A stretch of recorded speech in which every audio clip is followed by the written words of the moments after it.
ஆதி சதுர்வேதங்கள் ஓதும் பரஞ்சோதியே எங்கள் அச்சனார் கோவில் அரசே. நம்புவோர்க்கு உபகாரி என்பதில் இவரன்றியில் நாட்டில் ஓர் தெய்வம் யார்கான்.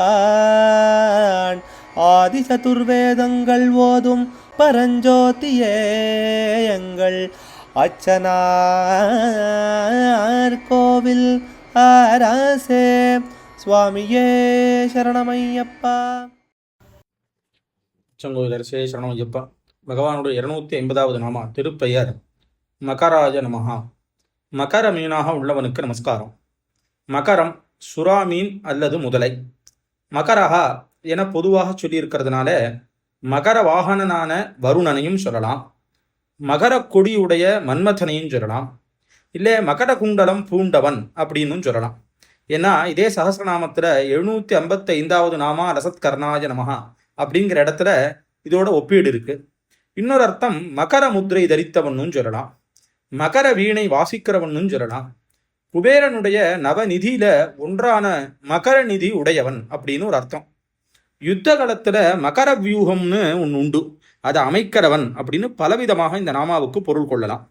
நாமெல்லாம் சந்தியாவதனம் முடிச்சுட்டு கடைசியில உபஸ்தானத்தும் போது தேயசதா சவித்ருமண்டல மத்தியவர்த்தி நாராயண சரசிஜாசன சன்னிவிஷ்டா கேஜூரவானு மகர குண்டலவான் கிரீட்டி அப்படின்னு சொல்றோம்.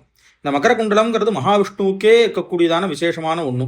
அதனால அதை தரித்த மகாவிஷ்ணு ஸ்வரூபன் அப்படிங்கிறதான அர்த்தமும் இதற்கு கொள்ளலாம். இதுக்கு முதலை உருவமான சின்சுமார சக்கரம்னு நட்சத்திர மண்டலத்தில் பகவான் இருக்கார், அவர் அதை தாங்குறார் மேலே, அந்த ரூபமாகவும் இருக்கிறவர்னு ஒரு அர்த்தம் இருக்கு. சிவசஹஸ்ரநாமத்தில் 534வது நாமால இதே அர்த்தம் இருக்கிறதாக இருக்கு.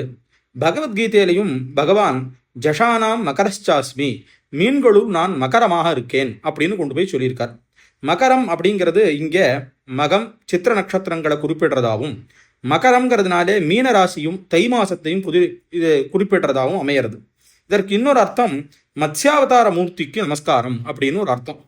வேதங்களை மீட்கிறதுக்காக பகவான் மீனாக அவதாரம் செய்து சோமுகாசுரன் கிட்டேருந்து வேதத்தை, அவன் பறித்து கொண்டு போன வேதத்தை பிரம்மாவிட்ட கொடுத்து மறுபடியும் சிருஷ்டி எல்லாத்தையும் பண்ண சொல்றார். ஏன்னா அந்த அசுரன் வேதங்களை பிரம்மா கிட்டேருந்து கவர்ந்து கடலுக்கடியில் ஒளிஞ்சுனுட்டான். அப்போ பகவான் மீனாக அவதாரம் பண்ணி அவனை கொன்று வேதங்களை மீட்டு ஒப்படைச்சார் அப்படிங்கிறதான ஒரு சரித்திரம். வேதங்களை அபகரித்து சென்றவன் ஹயக்ரீவன் அப்படிங்கிறதான ஒரு அரக்கன் அவன்கிட்டேருந்து எடுத்தார்னும் ஒரு புராண வரலாறு ஆனது இருக்கு. அதனால மகரம்னு சொல்லி மகர குண்டலம் அணிந்தவன், இன்னும் நிறைய அர்த்தங்களோட அதே மீனாக இருக்கிறவன் அப்படிங்கிறத அர்த்தத்தோடு இது அமையிறது. அப்படி இருக்கிற சாஸ்தாவுக்கு நமஸ்காரம் அப்படின்னு இந்த நாமாவானது தெரிவிக்கிறது. அச்சங்கோவில் அரசே சரணமையம். அச்சனார் கோவில் அரசே. சுவாமியே சரணமையப்பா.